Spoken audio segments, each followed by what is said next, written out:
আসসালামু আলাইকুম। Daily lifestyle by মিমিতে আপনাদেরকে সকলকে স্বাগতম। আজকে সকাল থেকে আমাদের এখানে খুব জোর বৃষ্টি হচ্ছে, তাই চিন্তা করলাম কেননা বৃষ্টি বিলাস উপভোগ করতে করতে আপনাদের মাঝে একটা খিচুড়ির রেসিপি শেয়ার করি। আমি যেভাবে খিচুড়িটা রান্না করি ঠিক সেভাবে ঘরোয়া উপকরণ দিয়ে আমি আপনাদের মাঝে দেখাবো আজকে। প্রথমে আমি চাল ও ডালগুলো ভালোভাবে ধুয়ে পাতিলের মধ্যে নিয়ে সবগুলো মশলা একসাথে দিয়ে ভালো করে মাখিয়ে নিয়েছি।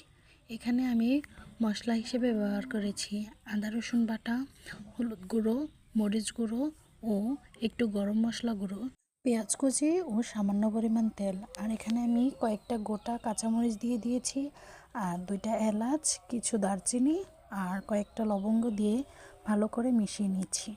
মেশানোর পর তারপরে অনেকক্ষণ জাল করার পর যখন এটা ফুলে উঠেছে চালগুলো, তখন আমি কিছু টমেটো কুচি দিয়ে ভালো করে নেড়ে এটাকে মিশিয়ে নেব। কিছুক্ষণ ভালো করে জাল করে নেওয়ার পর এটাকে আমি উঠিয়ে রাখবো।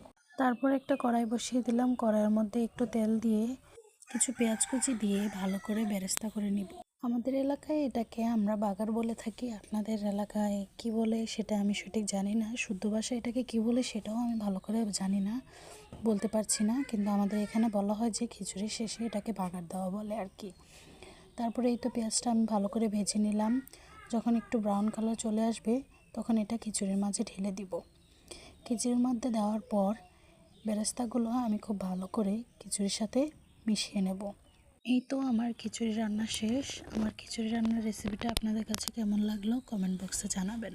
আমার ভিডিও যদি ভালো লেগে থাকে তাহলে লাইক, কমেন্ট, শেয়ার করে আমার পাশে থাকবেন।